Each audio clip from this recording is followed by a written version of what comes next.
आज का टॉपिक है कूलम्ब्स लॉ। कूलम्ब्स लॉ में मेनली हम लोग जानेंगे कि दो चार्ज के बीच में अट्रैक्शन फोर्स या रिपल्सन फोर्स कैसे निकाला जाता है, यानी कि दो चार्ज के इलेक्ट्रिक फोर्स कैसे निकालेंगे।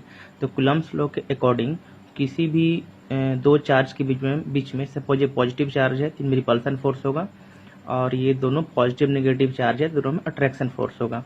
अगर दो charge Q1 Q2 r distance पर रखा गया है तो इनके बीच का इलेक्ट्रिक फोर्स का फार्मूला कूलम्ब्स लॉ से निकाला गया है। अकॉर्डिंग टू कूलम्ब्स लॉ ये जो इलेक्ट्रिक फोर्स होता है वो दोनों चार्ज के प्रोडक्ट के प्रोपोर्शनल होगा, और उनके बीच का जो डिस्टेंस है उसके स्क्वायर के इनवर्सली प्रोपोर्शनल होता है।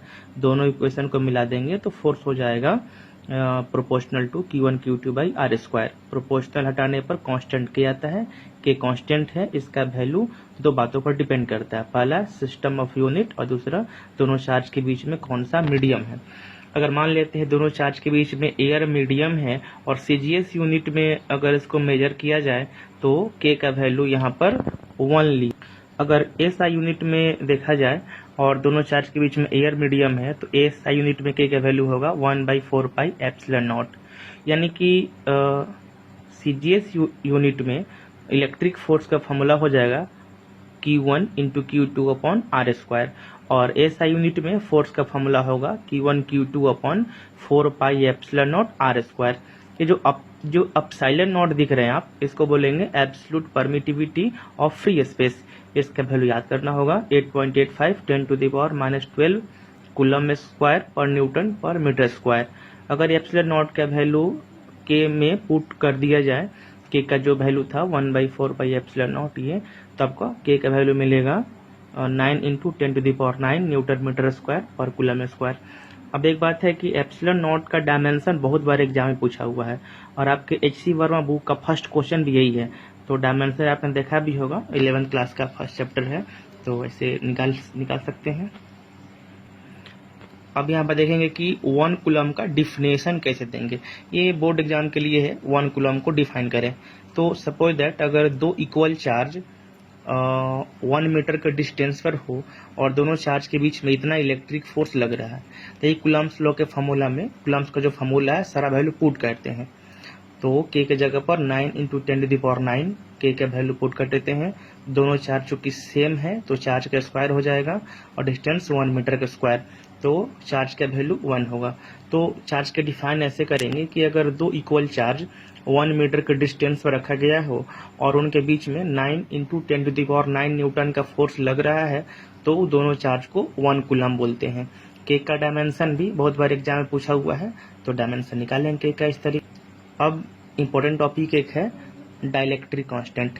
डाइलेक्ट्रिक कांस्टेंट क्या है तो समझते हैं। अगर दोनों चार्ज एयर मीडियम में रखा जाए तो इलेक्ट्रिक फोर्स होता है Q1 Q2 upon 4 pi epsilon not. यहाँ पर जीरो लगे रहेगा x स्क्वायर। लेकिन अगर दोनों चार्ज को एयर में न रहकर किसी अदर मीडियम में रख दिया जाए तो इलेक्ट्रिक फोर्स होगा 1/4 पाई एप्सिलॉन केवल होगा, नॉट नहीं लगे रहेगा।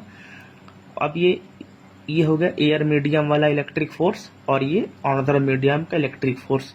ये दोनों का रेशियो करते हैं, मैंने एयर मीडियम और इलेक्ट्रिक मीडियम के इलेक्ट्रिक फोर्स का रेशियो अगर करते हैं तो सारा कुछ तो कैंसिल हो जाएगा, ये एप्सिलॉन और एप्सिलॉन नॉट बचेगा। तो हम लोग देख रहे हैं कि एयर मीडियम का इलेक्ट्रिक फोर्स और अनदर मीडियम का इलेक्ट्रिक फोर्स इक्वल टू होता है एप्सिलॉन अपॉन एप्सिलॉन नॉट। इसको एक कांस्टेंट नाम दिया गया एप्सिलॉन r, इसी को बोलेंगे रिलेटिव परमिटिविटी और डाइलेक्ट्रिक कांस्टेंट। तो डाइलेक्ट्रिक कांस्टेंट का डिफिनेशन ऐसे दे सकेंगे कि the ratio of electric force in air medium to the another medium is known as relative permittivity और डाइलेक्ट्रिक कांस्टेंट, या फिर the ratio of permittivity and absolute permittivity is called relative permittivity और dielectric constant. यानी कि epsilon और epsilon naught के ratio को epsilon r बोलेंगे, यानी एप्सिलॉन बराबर epsilon not into epsilon r। इस प्रकार इलेक्ट्रिक फोर्स किसी अनदर मीडियम के लिए ये एक्सप्रेशन यूज करेंगे Q1 Q2 upon 4 pi epsilon not into epsilon r x square.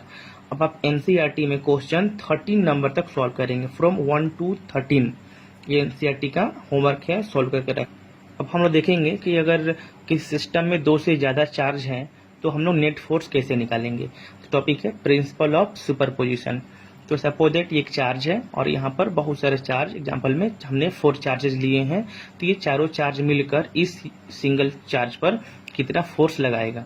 तो सब अपना फोर्स लगा रहे हैं, तो इसको बोला गया कि किसी एक चार्ज पर अगर बहुत सारे फोर्स लग रहे हैं तो सारे फोर्स को हम लोग वेक्टर सम करते हैं, यानी कि electric force on a charge due to a number of charges is equal to the vector sum of all the force act on the charge taken one charge at a time is called principle of superposition।